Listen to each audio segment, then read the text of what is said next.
Everybody, welcome to another installment of Show Review with Mike G, the show of life, the show of John Ritter, John Belushi, Kurt Russell, so many 80s movies and celebrities, and some amazing mezcal to top all of that. Today's guests are the amazing Russell Davis and Donnie Ronen of Unlimited Liabilities, a cocktail consulting group that is opening up an amazing spot here in Austin, Texas in the next few weeks called Academia. Russell Davis returns to Austin to create the perfect experience that expresses his passion for the cocktail industry and cocktails themselves, hospitality. And Donnie provides support, aesthetic, a spiritual enlivening, and so much more. This chat is crazy. It goes off the rails, but we learn so much about the two gentlemen and what they have in store for us in Austin at Academia. So without further ado, I hope you guys enjoy this great chat with Russell Davis and Donnie Ronen.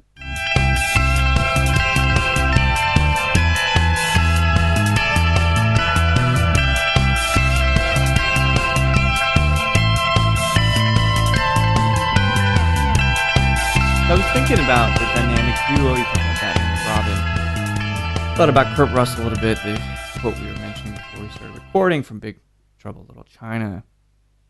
Which buddy cop duo are you guys? Oh, this is great. Have you seen Real Men with Jim Belushi and John Ritter? Yeah. Yes, yes. Tell me that if that is it, I might have to end the interview because that is such a brilliant answer. No one knows that. I have to see this again. You know, I'm now like sick to my stomach that I don't know what he's talking about. Oh my god, it's a great movie. And John Ritter was the first famous person I ever met in my life. Really? Yeah. He's nice, right?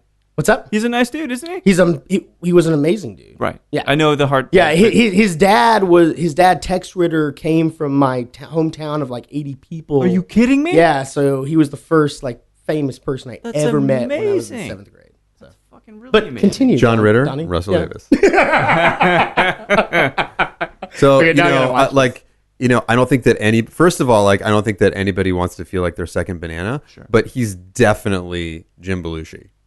Like, definitely Jim Belushi fair. for this thing. I could see him sleeping with a Russian chick just because he falls in her bed because he's chasing bad guys. Yeah. She was Russian. Listen, hey, that's how peace treaties get negotiated, dude. That's how it has to happen sometimes. But such a great movie. I'm so happy that someone mentioned that movie. Yeah. It is an underrated movie. Oh yeah. Okay, I'm gonna have to give something else though. Please, yeah. Guys. And it's not gonna be a cop duo. That's okay. And it's gonna be a little offbeat. I was really hoping for As if Real Men was like mainstream cinema, but yeah, please. was it mainstream for the 10 people that saw it? Yeah, totally. Okay, and it's a little bit of a stretch, but John Travolta and Samuel L. Jackson in Pulp Fiction. I would be Samuel L. Jackson. Okay. And I have a feeling that Donnie would be the more John Travolta telling me what an El Royale with cheese really was and how much it weighed. To distill this down, he's So basically saying you get killed on a toilet. You die on a toilet. If I'm gonna get, I thought you were gonna be like, I haven't seen the end. Don't spoil it for me. Somewhere in the middle. Listen. If I have to get shot in a toilet, I hope that it's on his Florida Kanye toilet. Oh yeah, awesome. My full Florida Kanye. Tell me that didn't come full circle. It really did. Unintentional. We're good at that. Yeah. This is all good. Planned. No, it was somehow. Yeah, because and the reason I say that is because I'm a little bit more intense. Yeah. A little bit more I don't want to say pragmatic, but a little bit maybe. You just don't dig on swine. That's all. Actually, that's what I'm saying. The opposite. I was going to wait for him to finish, and that was the least of my points. Why it might be the other way around. The other way around. Yeah. It depends on the day. Yeah. It depends on the day. Actually, I would give it that too. Yeah. So I want to go back just a little bit. So we're here because of academia. Hopefully we'll get to talk whiskey here some point off the mic and all that. It's great getting to be introduced with Adam Harris. The Golden Boy returns. Really clear narrative here. The makings of a film, even potentially. But you come from, what's the right word? Not Orange Orthodox. County? Not Orange County. But Orthodox is not the right word for Judaism, right? So devout Judaism? Is that a fair word? Are you Jewish? I know, crazy, right? When he sent me his resume, it's look at Jewish my, on look at my face. But no, so you grew up in a Jewish family. Yeah. When you think about alcohol, describe to me as a guy who's not tuned into the Jewish community. What is alcohol like for a family? So, it's totally different for every family. Like, most of the friends that I grew up with, nobody really had like a family that was drinking. But part of it is like the expansion of alcohol knowledge and liquor knowledge and appreciation, which, any of us who have been in the industry for a while, is that change has been palpable over time, right? So my parents are not drinkers. So at one point at all, no, I didn't know that. No, and not against it, but they don't. Like, they just don't drink. My mom's joke is like she has like a sip of something once in a while, and it's like, oh my god, it's right, it's the whole thing. My dad, my sister, and I have really like a notebook filled of like our dadisms, like of things that he says. At the top of that list is, if we would have guests over, he'd be like, let's take out the high octane stuff. What's that? Smirnoff Ice? No, like 19 to 21% banana liqueur. And the thing is, like, if you were to call my sister right now and be like, hey, I'm Mike, you don't know me, but I'm talking to your brother right now, and he said that you would respond if I said to you, your parents are having some people over and your dad wants to do like a special treat for them, right? What would he say? It would be verbatim, word for word. You get the same, because that was his thing. Yeah.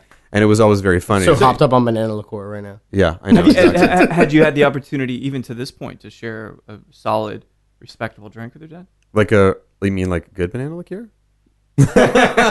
No, my parents still don't. They don't. Not right. Yeah. They don't really imbibe, and it's not for any. They're interested in what I do, but every time I'm with like family or something, and someone's with us and says like, "Oh, what do you do?" I always say like, "I want you to describe. I want to hear how you describe what it is I do for a living." Because with my parents, they're just like, yeah, he does something in like the wine business, I think, which is fine, and it's funny, and they're like wonderful people, and they're very open about it. They totally are. They just don't. They're not drinkers. Yeah. And my sister and brother-in-law love wine and cocktails and stuff like that. But sometimes we joke about being adopted, but there's absolutely no way that we're adopted. We're definitely like our parents' kids. It was never an issue though. If you wanted to pursue drinking, it wasn't. Because they intellectualize it. They think about it like, this is cool, but we just don't. I just didn't. I didn't really drink until college, and even then, it was like my best friend's dad did a lot of wine reviewing, and so they had wine in the house, and so you let us like taste some stuff. Oh, that's killer. Exactly. I was over 21, not to worry, and I'm not mentioning names. Yeah, so it's not a problem. Bill Cosby, Bob Saget, both those dudes aren't listening. Yeah, so that's potentially fine. The governing body. Yeah, totally. When you were 21, Russell, for you in Clayton, Texas, I'm going to be presumptuous and say Lone Stars and Boilermakers all day long. No, it was nothing all day long. Dry County. No County. shit. Yeah. Tell me where Clayton is. So Clayton is on the state line. It's Panola County is what it's called. Clayton, Texas was the town I grew up in. It's a town of 80 people. Your accent just totally ramped up. Like as soon as you start talking about it. Oh yeah. shit. Yeah, it's awesome. It's weird because I took classes to get rid of my accent, and when I'm away from Texas, it goes up more because and when I come back to Texas, it usually comes back less because I can hear the accent and I try to correct it. But then when I start talking about back home, it just fucking comes out, man. But yeah, I grew up in dry counties, man. Like literally some of these places that are still not birthed, but living by these prohibition laws in the middle of the Bible Belt. So I am a sinner for what I do back home. So much sinning. So folks, they don't know about all the others. So your folks, no matter what, weren't drinking. No, my folks were drinkers. Okay, but I don't think they were really happy about. But they were also very involved in the community. Yeah. So they were drinkers, kind of like those drinkers, like Baptists. Right. You know, they don't dance I don't know in front that of everybody. resonates through other states, but I get what so you're saying. they drink behind the scenes. Yeah. You know, they don't drink in front of everybody necessarily, but they're drinkers. You know, and they were always drinkers growing up. But are they the happiest letting everybody else in the community know that they're drinkers, or knowing that no, not so much. So, but now it's no problem for you thinking about being in this industry long term. Oh no, I mean, it's weird because like I went back to my home county a while back and tried to initiate some changes, and now all the changes are happening. Oh, killer! Yeah, it's great, and so you're actually seeing a lot of dry counties in Texas actually turn into wet or semi-wet counties. Money will do that too. Yeah, well, I mean, what I really think it comes down to for a lot of those places is, do you want to make the money off the taxes or not? Right. And it's stupid not to, and everybody's doing it everywhere. You want to build schools or not? You don't want to build schools? It's the same thing with the same thing with weed. Yeah, you're making a lot less money on the tickets that you're giving people for. And by the way, which is kind of it's just awful, but you're giving a lot less money for the tickets you're giving to people that are driving back from these places, as opposed to just taxing the alcohol in the place to allow it to actually happen. Yeah. And I think, I've never said this before, but I think it's tremendously irresponsible for these counties that know that these things are going on, know that they have people that are going to be able to, that want to drink, that are drinking, and forcing them, especially with the laws in Texas, to have to drive 60, 70, 80, 90 miles. Yeah, to get alcohol and then drive it back, or to go to a bar and drive it back. Yeah. They're complicit. Exactly. Right. Exactly. I completely agree. There's a thing that happens in the Bay Area, which really bothers me, that's on a similar note, where like Bart, the Bay Area Rapid Transit, the last train you can get out on a Friday or Saturday night is just shy of 1 o'clock. That's to it? get back to the East Bay. Yeah. Okay. So in California, bars close at 2. Yeah. But the last train is at 12:55. Irresponsible. So there was a regular at one of my friend's bars who was a county sheriff and used to come in, like off duty, of course, would come in and was was a regular, like really nice guy. Like we would talk. I mean, we definitely like clashed on politics and stuff like that, but like had a brain in his head, and like we had great conversations about it. So I asked him one time. I mean, I let him get a little first, right? But I asked him. I was like, hey, I've always wondered, like, why don't they? Other than the cost of having an additional train, why don't they have one more train at 2:30? Right. Like, I understand that there's cost involved, but like between accidents and like all this crazy stuff that happens, especially East Bay with people on the bridge, like on a narrow bridge that's a double decker, and then just some of the nighttime workers, like beyond just bar workers and stuff. No, like you're right. Yeah, I'm just like, let's at workers and patrons and whatever. I'm like, why don't they just do one more train? And he's like, well, because the two counties and the two cities or the cities make more money off of DUIs. The court makes more money off of DUIs. Oh, that's disgusting. It's totally disgusting. And I was like, I promise to never say your name ever. No, but which by the way, it's so like gross. None of us like support drinking and driving. No, of course, but if you don't give it options, certainly don't support those places that don't allow anything but. Right. It just doesn't make sense. And like, this was granted before the time of like, Lyft and Uber and car shares and stuff like that. But at the end of the day, people make a lot of stupid decisions when they're sober, much less like when they're drunk and they're like, oh, I'm going to save, like, I don't have an extra $20 to take a cab right now. You risk it all just for $20. Yeah, fine. But to walk down to Bart, I'll even pay the extra, like an extra $2.50. Let them do an extra tax on that last train. I'm still going to do that rather than... You know how many times I had to go back to girls that I didn't want to date again just so I didn't have to... Well, shit, at least 20. That's probably, it's got to be in the hundreds, right? You're so beautiful. There's a trail of dead behind Russell. I was thinking about you again at 3:30 in the morning right after the train. This is the real Russell Davis. I like your Russell. It's hair. the only reason I'm appreciative of your presence here is that you look like Kurt Russell. Thanks, To me, man. it seems Snake like Plissken. yeah, I'm in the presence. They of share a name, bro. They share a name. Sterling. No, I'm just kidding. Yeah. Different name altogether. Wow, you have done your research. I try to do. That's your middle name, yeah? Yeah, Yeah. nice. So this whole thing, we talk about academia. Let's pull it back to academia itself. Yeah. So for you, Donnie, UC Berkeley, studying anthropology. Go Bears. What about that particular You field studied find anthropology? Mm-hmm. I didn't realize that. Yeah. Yeah, well, apparently you didn't do as much research as Mike did. I go fuck myself. Hey-o. I don't know. There's 3 people in this room, and 2 of them give a shit, and 1 of them doesn't. I don't know, man. Or maybe I'm good at just reading. Being super creepy. Yes. Super creepy. I don't feel creepy though. I don't think. Yeah, we like walked in the door, and he's like, "Yeah, you do seem 5'8". I'm like, "Okay, you know what? Your penis is 4.5 inches Yeah. long. That's right. Yeah. What the fuck? How you Pictures know do It's not measure cool that he up. said that about you, Russell." You're way taller than your dick's long. Sorry, mate. But that's just how. I mean, listen, yeah. So I'm sorry. Was there a question? Yes, of course. Anthropology at UC Berkeley, great school. But why? Because this is all pre-hospitality, seemingly.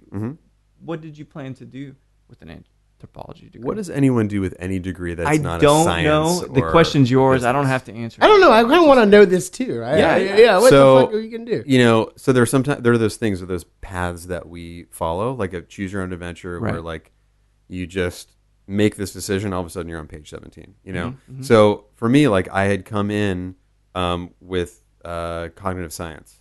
Cognitive science was one of the few kind of like interesting sciences where you could do linguistics and psychology and fun Absolutely. stuff, but you could still get a degree from one of the College of Sciences as opposed to LNS, which is Letter in Science, but you can only get a BA. Yeah. And I was like, oh, it'd be kind of cool to get a BS. All that stuff is now. All that stuff is. He fell for that. That was a good joke. That was a good I joke. can actually see him doing this. Yeah. knowing I was just like, Donnie. I want to get a BS just so I can say, yeah, dude, I have a BS.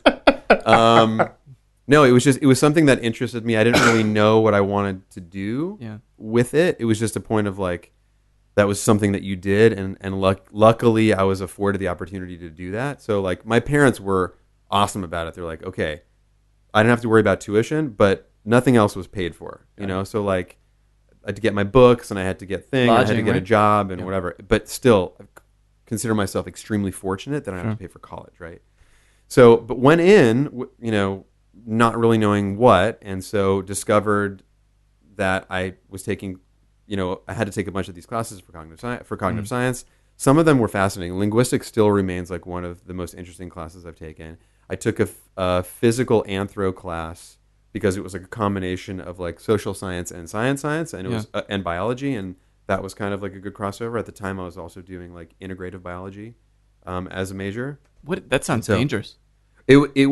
It's not. It's actually like there were a bunch of different sciences at Cal, and then because it's a state school, and a lot of them lost funding, so there was no more like ichthyology department. It became like the animal sciences and then like the genetic sciences. Wow. So there was molecular cell, and then they're integrative.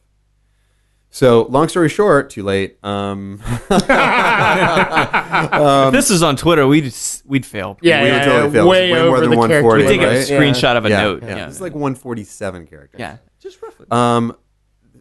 Cognitive science, the course itself, was one of the worst courses that I took at school. Why? Boring and pedantic, and it was too much. What does and pedantic mean? Just basic and kind of like a numbskully. Like a It just you just don't want to. and like we had to take know what like that meant. well and to make it Texas related, I had to take like nutritional science. Oh, really? And the professor, so nice, from Texas, and said tortilla, and I was like, "You're from Texas, you can't say tortilla." Except you guys say Guadalupe and whatever the other things you say. Right. Here. That's so. Tortilla. Tortilla, like that's So Tortilla. physical anthro was one of the classes I took, and I really loved it. And the professor was actually, he had actually been suspended for a while because some of his theories, because of like the bell curve, and they thought it was racist and whatever. Kind of. I mean, it kind of is, but it was interesting anyway, as far as like an academic pursuit goes. Right. But then I had to declare in order to go away for junior year abroad. In order to do that, I needed to complete the least amount of courses in anthropology. Got it. Okay. Knowing that when I was in Israel, my junior year abroad, I could take a bunch of anthropology courses and potentially finish the major in Israel. Amazing. Because, archaeology and anthropology and all the things that I could take while I was there. Yeah. So that allowed me to get a lot of those things out of the So way. it's a means to an end to go back to the homeland. Is that fair for me to say? Is that okay? Yeah. Totally. Okay. Just like that's a nice wrap up. just like Russell with Texas. No. Yeah. Holy shit, that's brilliant. You should be hosting this. That brings us back. Oh. What? So you got a Me. guitar. You got a lust for women. Guitar. Oh wow, you know my lust for women. That's right. Oh, I've heard plenty of For you, the academic pursuit, being in academia and whatnot, was that something that you were passionate about? Are we talking about academia or just like being in this business in general? The pursuit of knowledge. Yeah. Pursuit the of college. pursuit of knowledge. No, I think we all want that. Okay. Just a formal college education, as you saw. Oh, my formal college. Well, that's right. Yeah. my Was that formal- was that what you were supposed to do? Is that what you're supposed to do? Yeah. I originally went to University of Texas. And, You did? Oh, yeah. In Austin? Oh yeah. Oh shit! I was a theater and dance major. Really? Yeah, I actually was president of a fraternity on the West Campus of University of Texas. you I actually fucking kidding started me? my own fraternity. That was Lambda, lambda, lambda. Fuck you guys. Yes. See, No, this is why- it was a national fraternity, but That's my pie. I started the chapter there. But No yeah, I was shit. very much.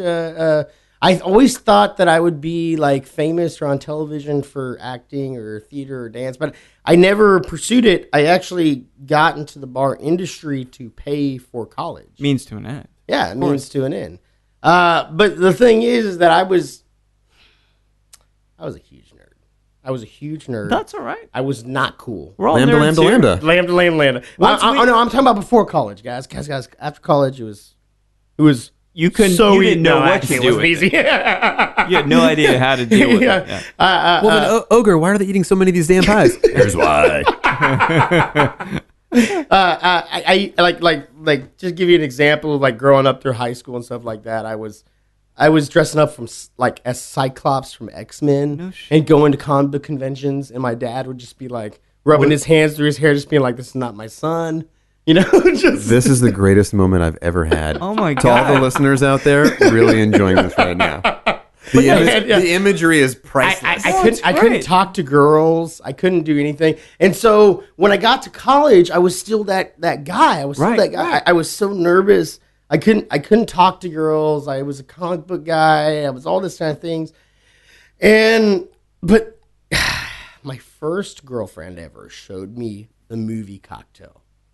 And being in a dry county, which added a mystery to it all, I fell in love with that. And so my freshman year of college, I bought that movie and I would play it nonstop in my dorm room.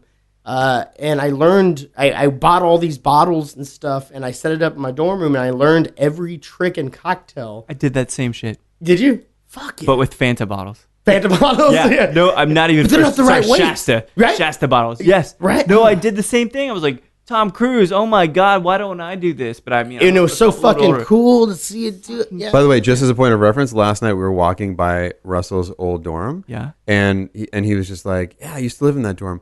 Yeah, my roommate was an incessant masturbator." He was.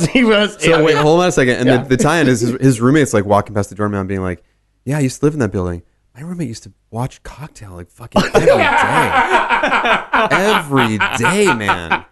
What's up with that? Don't you Oh get my tired God. of it? So true. Doesn't your hand get tired from pressing play?" Well, so Good. how Stop about playing back? Fanta. So back on the fodder for masturbation as we're young. Yeah. Yeah. Kelly Lynch or Elizabeth Shue, which one drove you more mad? Actually, none of them drove me. Oh come on, Elizabeth Shue is amazing in that movie. She was amazing in that movie. Sorry, But I'm obviously taking things out on you. Well, I mean, it's no adventure. no. Yeah. I don't know. Kelly Lynch was pretty. She's good. Don't fuck with the babysitter, Russell.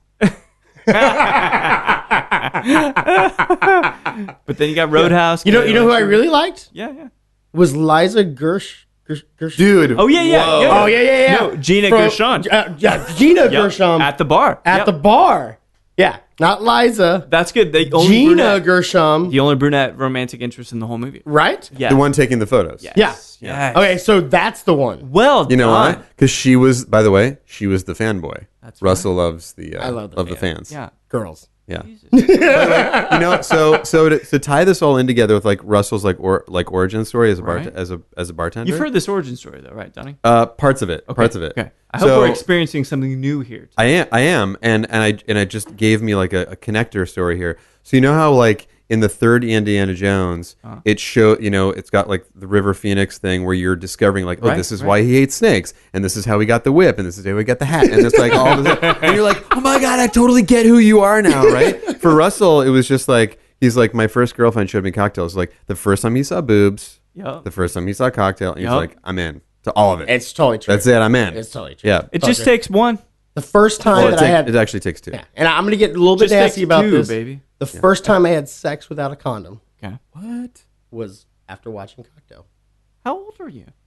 Too young. 27. Too I young. was 36 years old. The right answer. I'm 34 right now. It's always. It's I'm always really too hoping young. in 2 years ago someone's gonna let me. Yeah, finally, I'm going to get that. I share that though.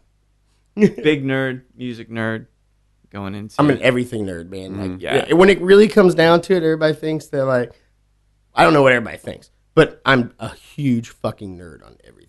It's pretty funny. People wouldn't suspect it, but No, yeah, at he's all. into I mean, it. this is astonishing to me. So let's take a brief tangent then. How do you feel about Blade Runner 2049? I haven't seen it yet, and You wanna see it, though, one of my business partners just saw it, and I was kind of like, "Tell me exactly what you thought about it." Right. I don't know what to think about going in to see it. Right. Yeah, But it's a meaningful It's cinematic experience. just like it was for me too, Oh, yeah, because brilliant. I had read, Yeah. and just like I've been just waiting for Stephen King's Stand Yeah. to get a remake. Too. Oh man, that Just give it time. miniseries was. Listen, I love me some Molly Ringwald and some Gary Sinise, And- but that miniseries blew. No. That's Guys. Do not unpopular. say that. Come on, Johnny unpopular Ronen. belief. So bad. No, it was the Unpopular. best thing in the entire world. What are you talking about? I had Then why are you waiting so much for I a had- remake? I had Why are you waiting so much for a remake then? because it's going to be a remake. I had 3 channels growing up because I grew up not in California. Okay. And I had don't 3 think I like your channels tone. growing up, and it was ABC, CBS, and NBC if the fucking weather was right. Right. Okay. And so, like, seeing The Stand come on ABC miniseries, like, we were Amazing. waiting for that, like, every 7 p.m., whatever day that was, and it was fucking amazing. What are you talking about, Donnie Ronen? By the way, hold on a second. This might have ended our partnership. Hold on. No, it's not. We're gonna find common ground. I'll bring it back. V the final battle. Love it. Mark Singer, amazing role. The final battle for Stand? The final battle. V, the final battle. V the final battle. Oh great! No, Oh, we can still be dude. friends because we're I have gonna, no idea We're what gonna you show guys you. talking Mike and I will show that to you. Amazing miniseries. Yeah. Mark Singer, Beastmaster, Dude. and other stuff. Beastmaster? Yes. Like the Mark- original Beastmaster That's from right. 1980s? Don Beastmaster? Cascarelli. Yes. Dude, Had the ferrets? That's right. Ironside. What Ironside? Yeah, What is that? he's one of the dudes in it. Really? Yeah, I didn't know that. yeah. Obviously, Jester. I have not done Jester. my Mark Singer research. No. By the way, I just want to point this out to everybody. The Stand miniseries was amazing. Please go out and run it. You should see it. It was. Come on, man. It was fucking great. It was great. All right. I've never seen it. What? Yeah, and I self-admitted. They had Dauber. Did you from read it? Coach. Love Dauber. I especially didn't read it. Okay, you should read it. It's Okay. pretty amazing. Yeah. I want to. I love Stephen King profusely, but in this His band's pretty awesome. Is it He's really? and he's coming out with that. From what I've heard, he's coming out with that new series that's supposed to What? be all based around. So you know how like Stranger Things and all these other places done like these really great movies that are based around that. Well, so what is it? Castle Rock, Maine. Mm-hmm. So he's creating a series that's going to be, I don't know if it's on Netflix or HBO. I shouldn't be talking about this, but it's based around the city that he has made the fake city for all Castle of Rock, his you're right. books. That's amazing. Yeah. Stand So- by me. Yeah. The Stand Body. by me. Yeah. Every book has been made around Castle Rock, Maine. And so No, that's right. Yeah. That's Yeah. yeah. And so they're creating this series based upon that city with all this weird shit that's going on. You know, you got Pennywise the clown. Absolutely has to succeed. But I want to just on this tendril of Stephen King, Shawshank Redemption. Donnie, how does it make you feel? It's one of the things that when it's on, you're just like, I really hope it's towards the end because I'm gonna get sucked in, and this is 3 hours. You know? Yeah. Yes. There's like a couple. There's a couple of like soliloquies in that are just stellar, and they're the things that everyone walks away with and remember. And because of the fact that it's so iconic, there are moments in other. You ever watch the show Suits? No, I haven't. You should actually. It's really interesting. Okay, but it's the main characters are constantly making like movie references to each other, and it's kind of like fun. Most of them are things that people would recognize, but they're usually like a little bit of a deeper cut because that's part of who they are as characters. Love it. But there's totally like a Shawshank thing, and this was maybe like a couple months ago that I saw it, and it specifically made me think about how iconic Shawshank is and how deep that has gone into the consciousness of so many people that saw Amazing. it. Yeah. Get busy living. What's that? Get busy living or get busy dying. My favorite movies. So Russell, for you, Shawshank, what do you feel? I feel like I love the movie. I don't go out of my way to watch it. Right. But if I see it on, it's normally better than anything else that's on at that time frame. Always better. Always even better. than Major League when it's on Comedy Central. Yeah, it's I mean, still even better than that.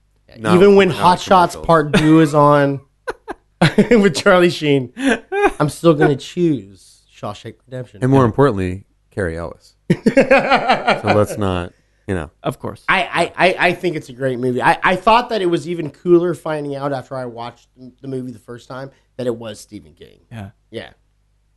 Love Although the film. I'll have to say that it's not like, oh, Shawshank Redemption. No I'm gonna kidding. watch it no matter I what. watch it's not in my top 10. Really? But it's something that like I think is really powerful and an amazing movie. If I'm hungover already, I'll stop the rest of the program Already. to watch that. Well, so all right. Before we talk about the genesis story between you 2 give me a movie that is in your top 10. You always revisit. You're always just really, just lovely to watch it again. I mean, I have a Just list. one, yeah. I have a list that I keep. Okay. And at one, because I found myself saying, "Oh yeah, that's in my top 5. That's in my top 10." Right. More often, and then I sat down and wrote them down. And I realized that I had 34 movies in my top 10. Mathematically, it doesn't work out for me. No, it does not. You are good. Yeah. You are very good. But one of them for sure is Safe Men. Safe Man. Safe Man, what's Yes. that? What is that? It's another great movie that like nobody saw and is amazing. It sounds relatively familiar. It's almost the first movie for Sam Rockwell, Steve Zahn, Paul Giamatti, Harvey Firestein's Oh in it, my God. Mark Fucking Ruffalo, random. Really? and not to give anything away, but it's essentially about mistaken identity and the 2 Jewish gangsters who run Providence, Rhode Island, my and their God. battle against each other. It's absurd Sold. and it's amazing. Who directed and it? Do you know?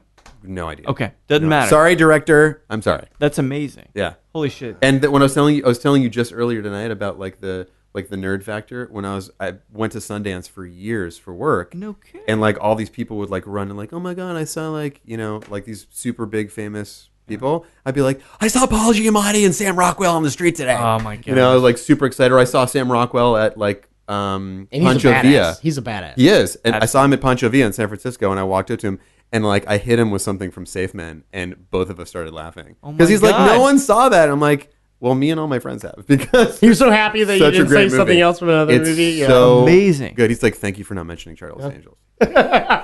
Amazing. Yeah. Russell, give me one from the top 10. Please. Shit, man, this is a really tough one. I Just one. That's all. in all honesty, Yeah. to reference it again, but Big Trouble in Little China. Ah. I cannot fucking turn it off. Oh, it's so good. Period. It's so good. There's no reason to It's watch so- it again except that it's always good. It's always fucking good. Wait, maybe It it's going to doesn't end change differently fucking- this time. Nope, it's still good though. No, still good. Still good. So can I pitch? So I'm going to pitch. I've never pitched this ever, except with my one friend who's a director, film writer. I've got an idea for the sequel. Okay, no, Rock is kind of. By the way, I've had 1,000 ideas for the sequel. So, all right, let me run this one. No, let me run this one by you. So, The Rock, he's apparently signed up to do this. The Rock? You already went The Rock? No, not me.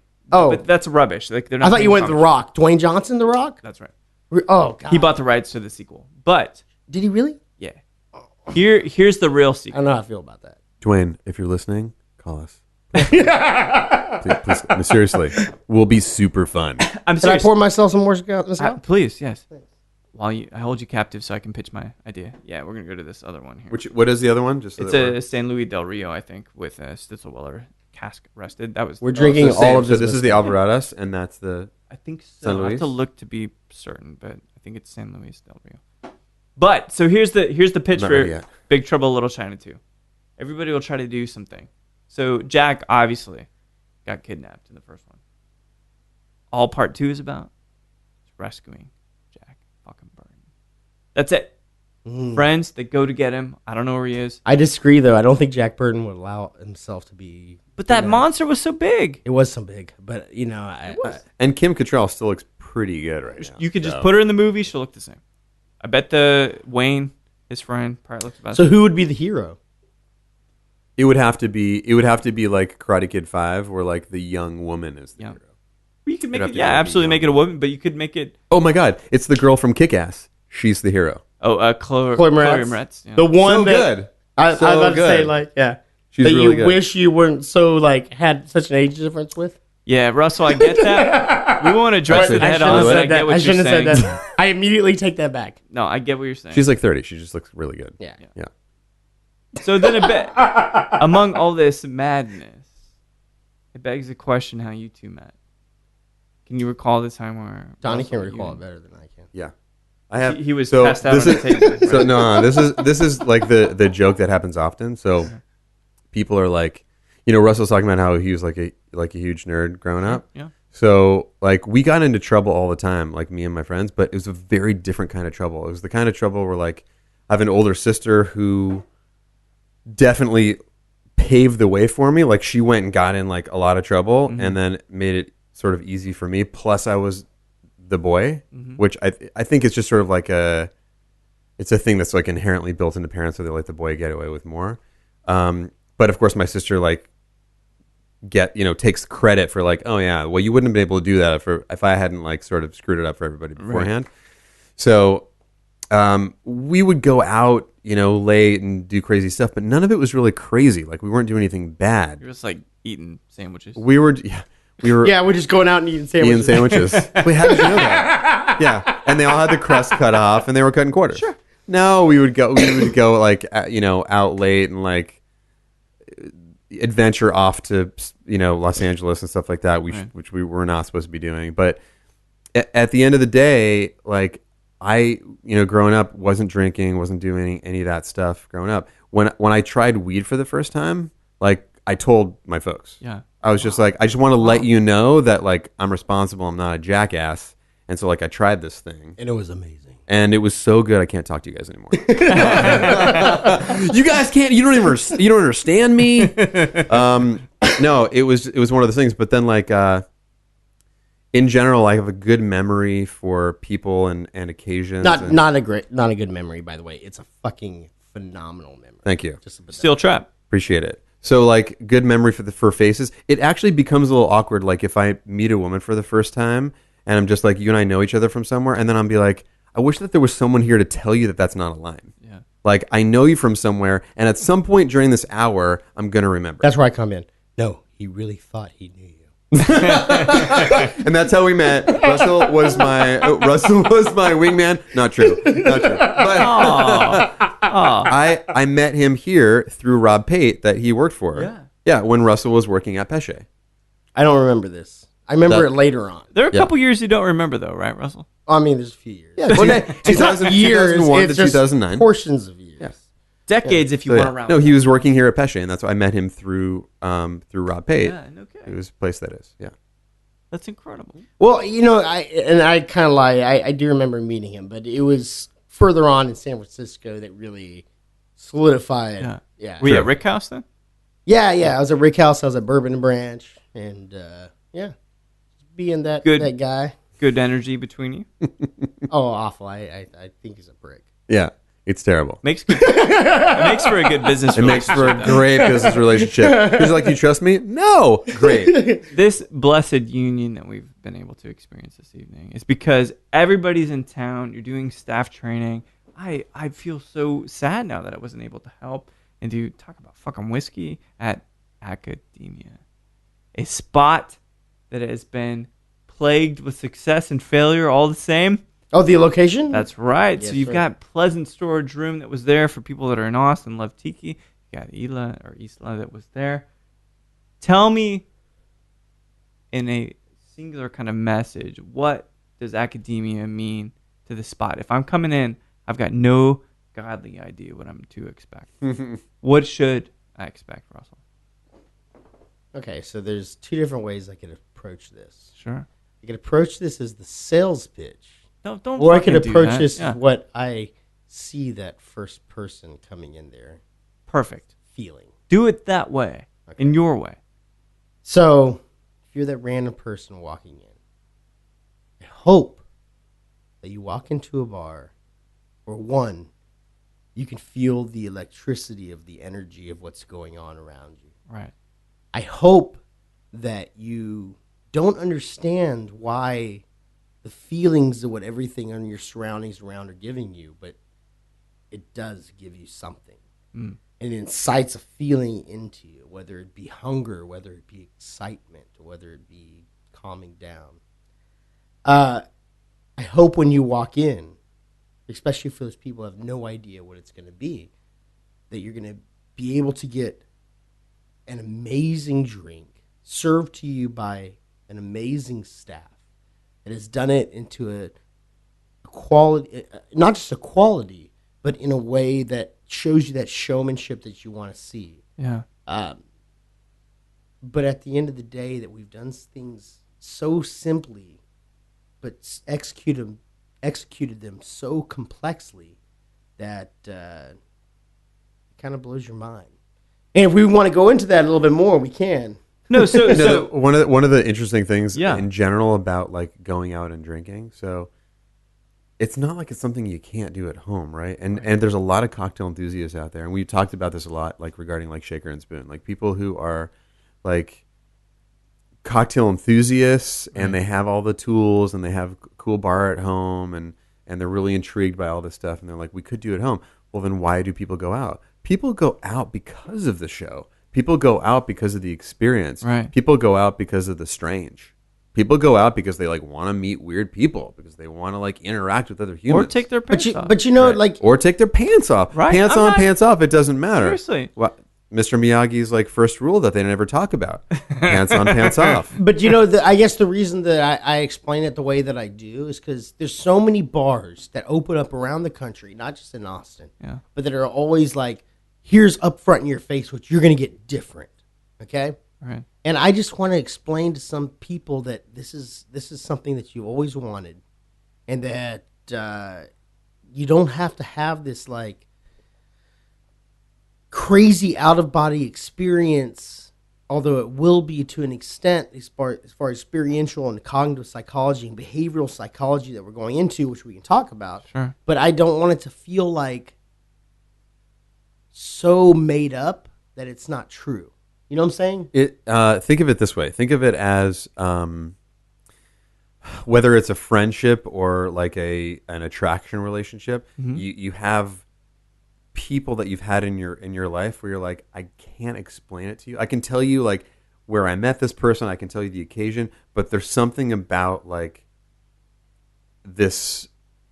There's something about this person that like is nostalgic and warm and Right. friendly. So it's like Something familiar. something familiar, but also like different and like and attractive and whatever. So it's one of those things where like you don't walk in and nothing wrong with tiki bars. Like, and Russell and I both love. I mean, probably Yeah, all talking three of about us Martin love Cake, tiki bars. Like we love those kinds of things. Sure. But at the end of the day, like you're gonna walk in and everything's gonna be special and nothing's gonna be in your face. The whole point is that you go and you're like, I don't know what it is about this place, but like I love being here. Like I love being here.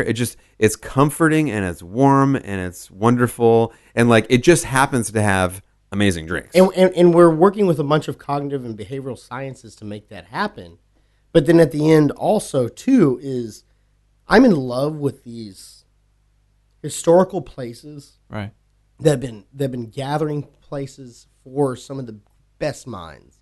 And I don't think all of them have been celebrated. Some have been celebrated, like El Floridita in Cuba. Yeah. And with Hemingway. Just had their 200th anniversary, by the way. Yeah. A bunch of friends of ours were there this past week. Amazing. Where it was a place that was opened up that for some reason just attracted these great creative minds and these great creative people. There's certain bars in history that have attracted these things. Some of them are famous, some of them are not. Another one that I think is amazing is a bar called Moes in Playa del Rey. Yeah. Moes in Playa del Rey was the inspiration for some of the stuff with The Simpsons, some of the stuff with South Park. Like places where really like that actually like, how do you insinuate this creative, amazing aspect of doing something to bring in these creative, amazing minds? You know, And it's because you walk in the door and you're like, if you were walking the door as an analyst, you'd be like, what's special about this place? Right. Okay, nothing. If you walk in like to the place as someone who just happens to walk in off the street and they're like, I just want to sit down and like have a beverage or just have a moment. Yeah. Those are like, you walk in, you're like, I don't know what it is, but this place is incredible. You know what? At the end of the day, and I'm starting to realize this now, I want to create a place. Donnie and I want to create a place. Donnie and I and our partners want to create a place that cannot be described in 2 sentences. Yeah. Not tweet worthy.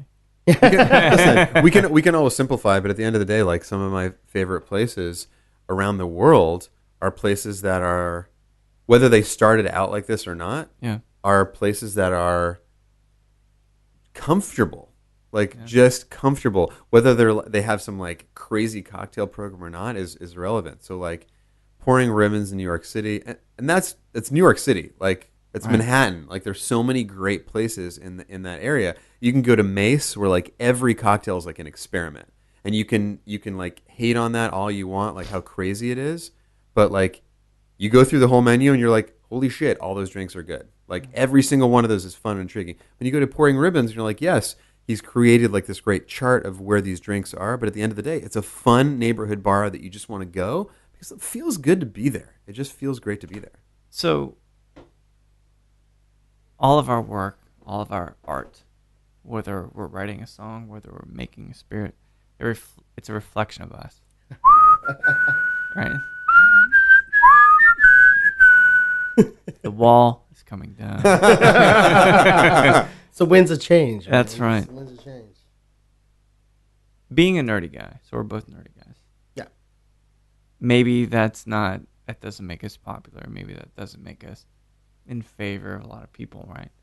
You've done a lot of, Russell, you've done really visible work, right? You've been on TV. You're in LA. You're doing You were on lots of TV? stuff. Apparently, I heard Once it. or twice. Someone tweeted about it. Or 18 times. I don't know. I never saw his face on it. I think he was the least loud of the guys on screen. Totally. So it's hard to notice him. It's like, wait, who is that guy? Is that Joe Pesci? Yeah, yeah. What, am I a fucking clown? But do you want this? All right. So do you want this bar to be a place that is elevated and intellectual, but also being down to earth and nerdy, just like you? Oh, absolutely. And I think that accomplishing what we're talking about is you have to find that perfect balance. Yeah. And I don't think it's that hard to find. No. You know, these days. Yeah. You know, it's already out there. You know, it's just us giving it to them. Yeah. In life in general, the things that we find really great are the ones where someone made a great effort, someone did a lot of preparation, but it doesn't feel that way. Right. You know, you walk in, you're just like, wow, this is really well thought out, but it's super casual and easy and fun. Right. And honestly, like Kate does that too.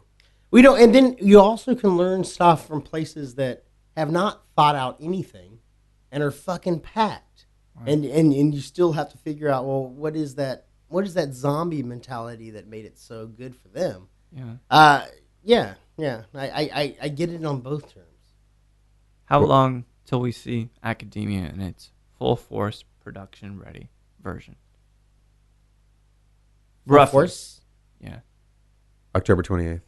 No shit. Saturday, October 28th. So close. I was waiting for him to say it. Oh my gosh. You guys are talking about this like in public and shit? Wow.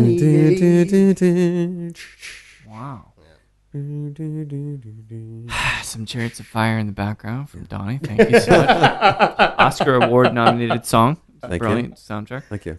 So you know, You didn't think I would catch that, did you? it's Of course I would. Vangelis, bro. Vangelis, bro. Come on.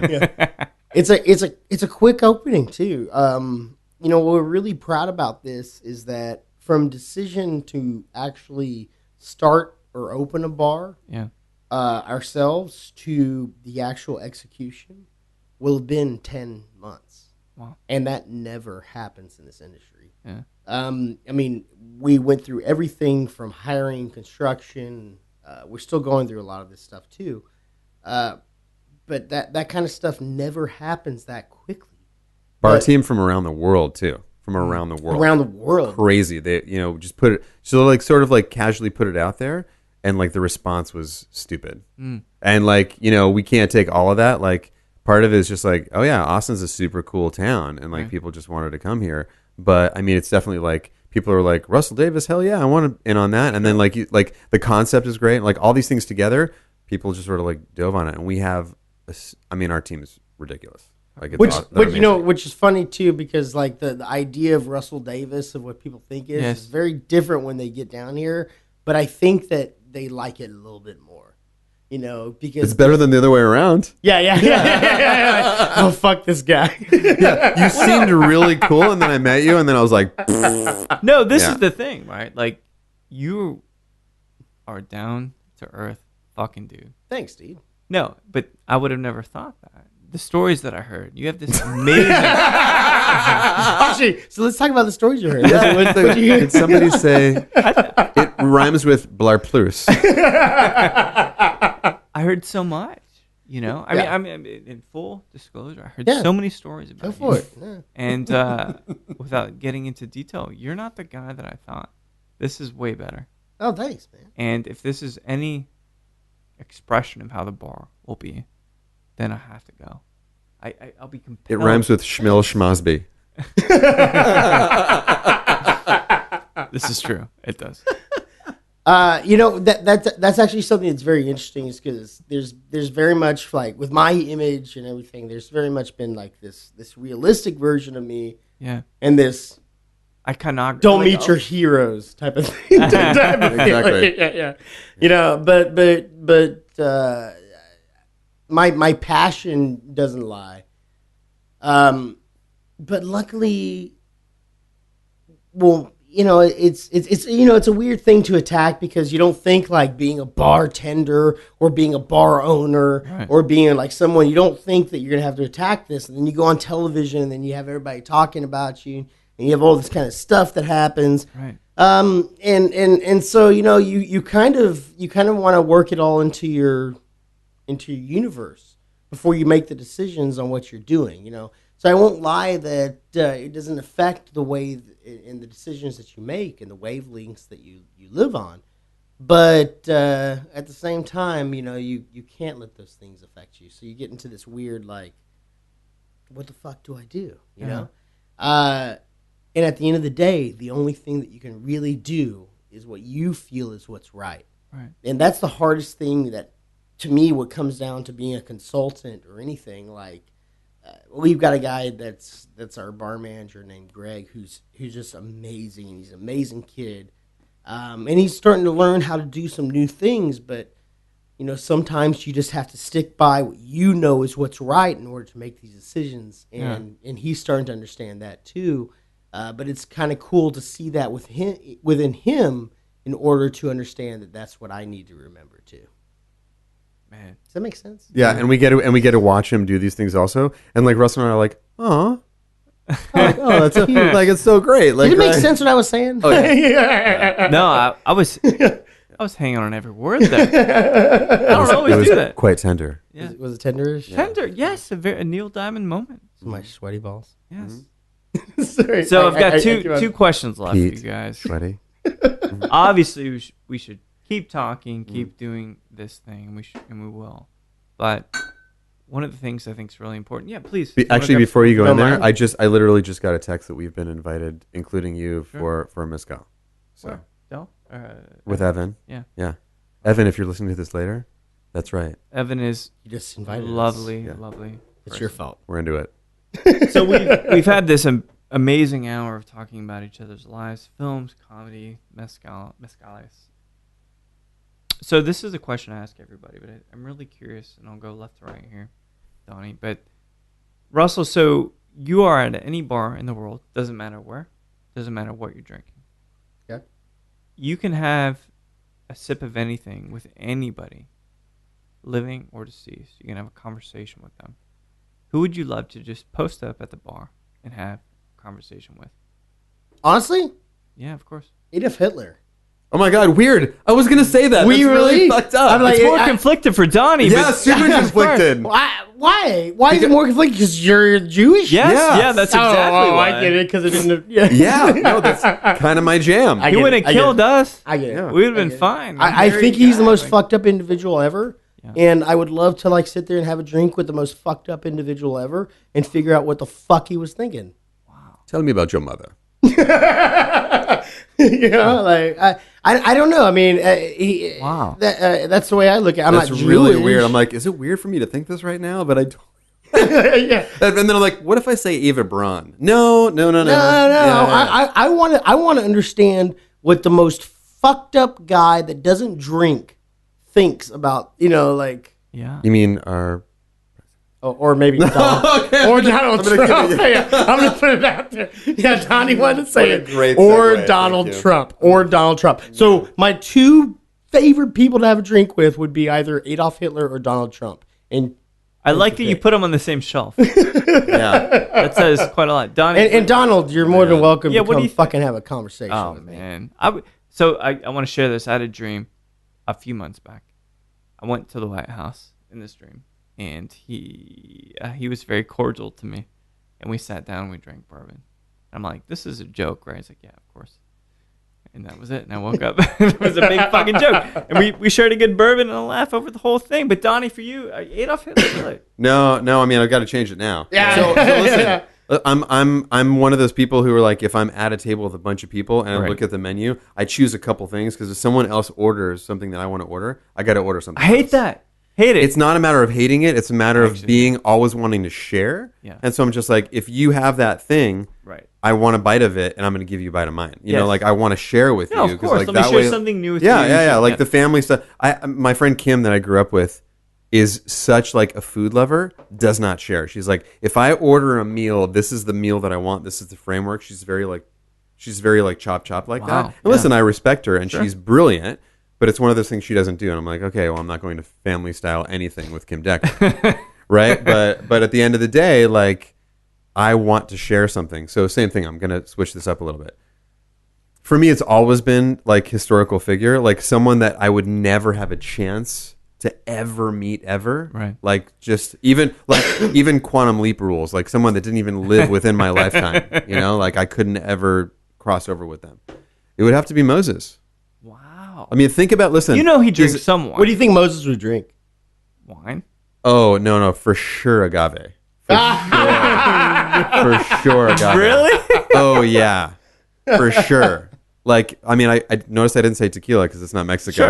Well, there's a denomination of origin, and, he was Yes, wandering in the desert. let's intellectualize Moses drinking with you at a bar. Anyway, so, but no, because listen, he's a prophet for multiple religions. Right. He's also an historical figure that no one denies his actual existence. Yep. And he was a crossover. He was someone that was born into a different family, was essentially adopted, and had so much conflict and so much family conflict to the point that they're making cartoon movies out of it that were coming out at the same time. What an interesting person to speak to. And he was also someone who back that long ago married a black woman. That actually that woman in history, that's who my mom's named after. What's the first name? Tzipora. No kidding. Yeah, totally. Mom's Super. name's TP? I thought you were going to be like, your mom's black? Yes, she is. Yeah, Tzipora. So That's amazing. yeah, so Sexy really name. interesting figure. That's like so just today I saw this clip of Anderson Cooper being presented with the concept that like his family history, that his ancestor was actually beaten to death by his own slave. Oh my God. So meanwhile, this is Anderson Cooper finding out that like his ancestors owned slaves, and then found out that this ancestor was actually beaten to death. And this was like a direct ancestor. Sure. Was beaten to death by one of those slaves.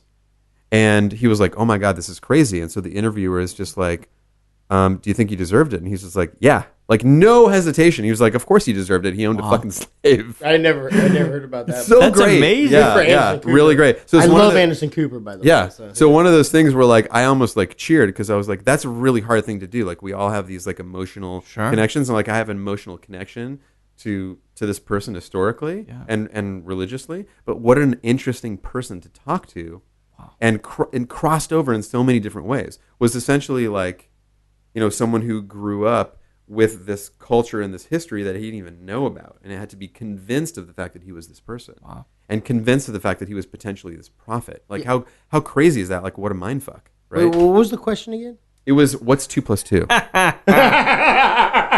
You picked Hitler already. You already like Yeah, I was about to say Firmly. my dad.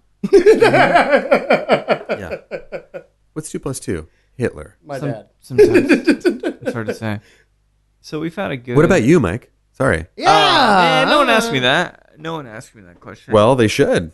You know so why? John Carpenter, we were talking about. Let's bring it full circle. Right? For a second, So, I Okay. totally because you said John Carpenter. I thought you were going to say Jean-Claude Van Damme, and I was going to be super pumped. no, but I love John Claude. Although Yeah. Jean-Claude Van Damme's doing some fucking awesome stuff lately. Oh, Yeah. for sure. The Yeah. new series on Amazon. The for new one. series on Amazon, the commercial that he did with the Airplane. Splits. Oh, the yeah. splits. Amazing.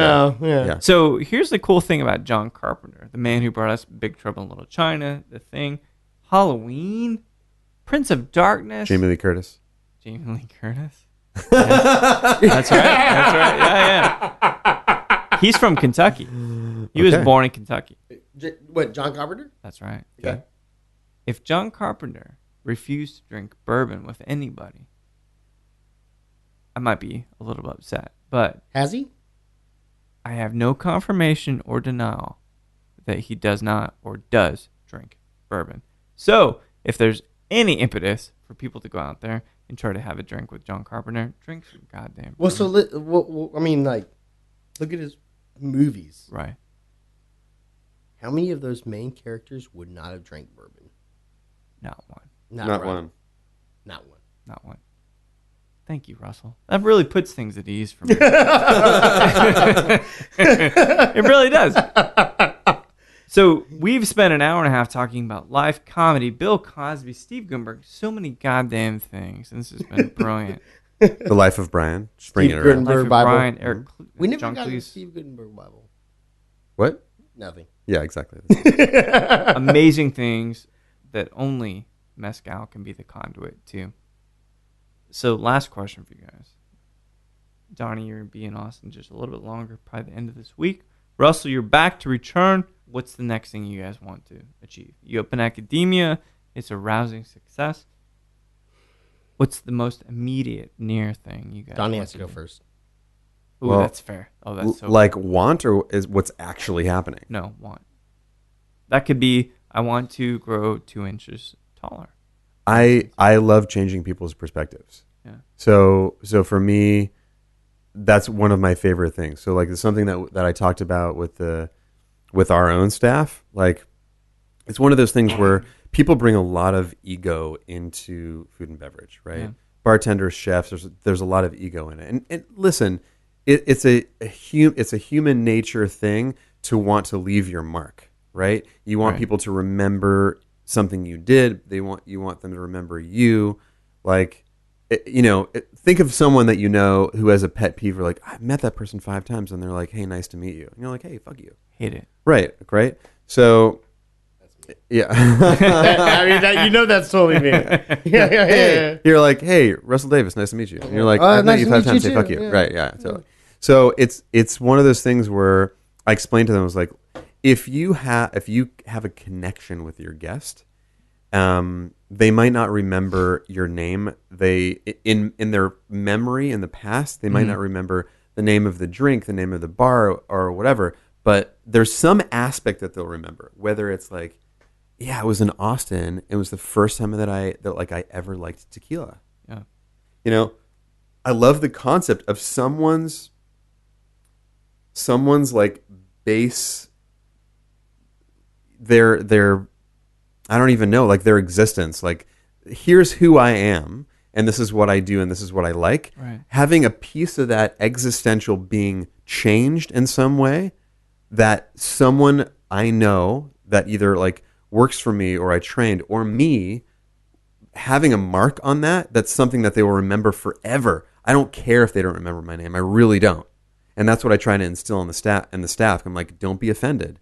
But like this person, like, even if you never see or hear from them again, they will be out there in like Ontario, like like no, seriously, like in Toronto, right. Canada, or in Dubai, or in Honolulu, and they'll be like, the first time that I ever liked tequila in my life was in this bar that I can't remember in Austin, where like the music was great and like this bartender was cool. Man, I wish I remembered their name. But it was the first time that I ever liked tequila. And I literally hated tequila when I walked in the door of that place. Yeah. And like now I love tequila, and it's like changed my options for life. Like that, whatever it is that I do in the future, like I'm opening a restaurant in Pittsburgh next week. Yeah. Like that is not important, as important as changing people's perspectives moving forward. Love it. Love it. Love it. Wow. Fucking man of the people, Donnie. Jesus Christ. It was a man of the people answer. That was fucking. No, it's good. I mean, Congress soon, right? I can't run for Congress, but thank you. I'm just gonna shut the fuck up and let any answer go through Donnie. Sorry. No, it's good. PR answer. Let me tell you now what Russell wants. No, but like, so you've done so many different things. Obviously, you've got these accolades for TV. You're wanting to work on robots in space. You're doing the Manhattan Project. There's so many goddamn things, Russell. But like, what's next that might make you feel whole? Meeting Captain Sulu. That would actually make something. But just giving people something that's great. Yeah. I think giving people something that's great is very simple. And I don't know how to explain this without making it seem too complex. But giving people something that they've always wanted without them realizing that they wanted it. That's what's important to me. Well, that's being the best possible host you can. Like that's what being a host is all about. Like, right. You don't even know you wanted it, and I gave it to you. Exactly. And the experiences and the actual like ways that we do these things, they're going to be different than every other bar. But at the end of the day, the experience is going to be the same. Yeah. And it's going to be a great one. And so, to me, the most important thing with doing all of this is, at the end of the day, is whether it's giving person a great drink, giving person a great one-off experience, just give them the best experience of their entire life and giving them the best experience they could have there. That's important to me. Yeah. And I think we're going to figure that out. And I think we have figured that out. I don't want to be one of those guys that's so cocky that says that we've got this. You know, that we've got this, and we're gonna do this for you. Because there's still a little bit of we need you to commit to yourself to come in. We want to know who we know who our audience is, but we want to like really get to know our audience. Yeah. Because it really isn't like, it's not a theme bar. It's not like that. It's a place where people want to come and hang out and interact with each other. Yeah. Yeah. So, you know, like as a tie-in to what Russell's talking about, and also the things that we want to instill in people, and also sort of like the idea, the question that you asked before about like what the bar is, and you were asking about like favorite movies. So like really, the bar is a combination of the movie Cocktail and in the movie Heathers.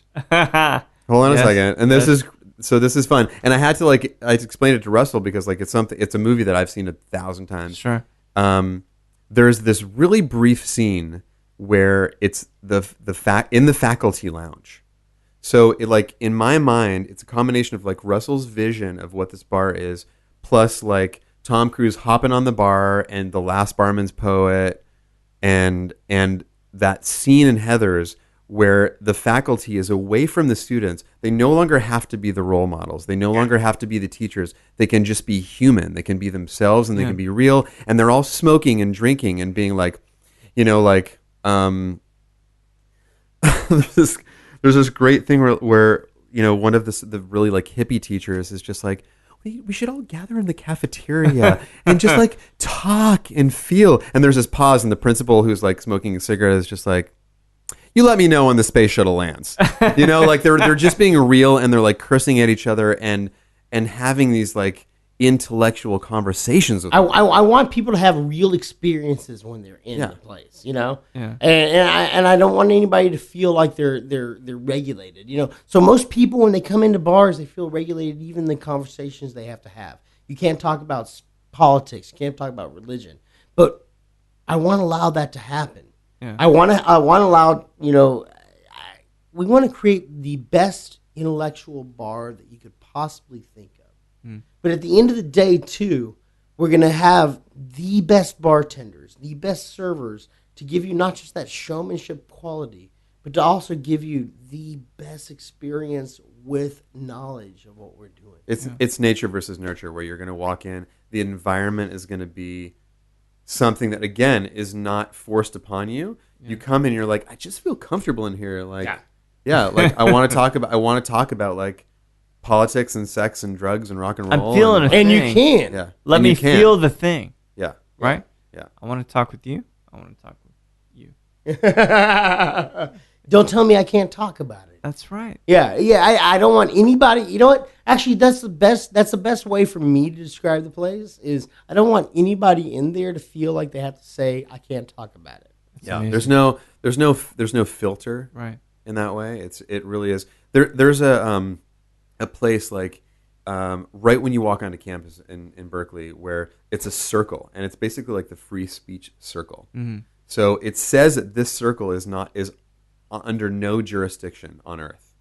Wow. So that circle and a tube that goes up above it, like you can stand there and you can spout whatever craziness you want, and it's basically like,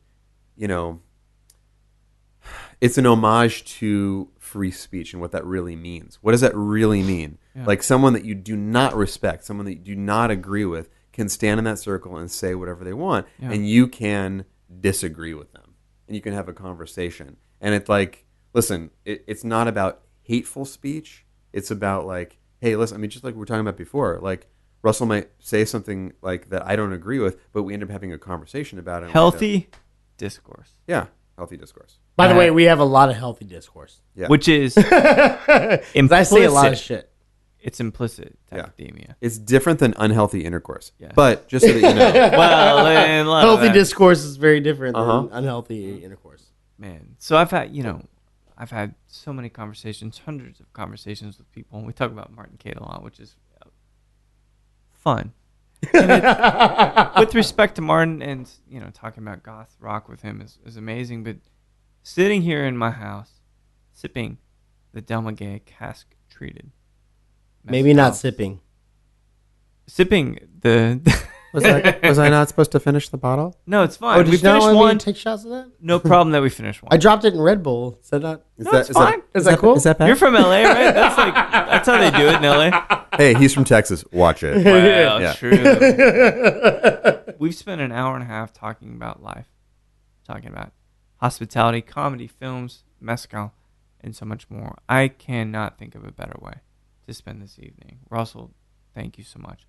Donnie, thank you so much. I'm so glad this all happened, and I cannot wait for academia to open so that I can feel a little bit closer to each of you, just one drink at a time.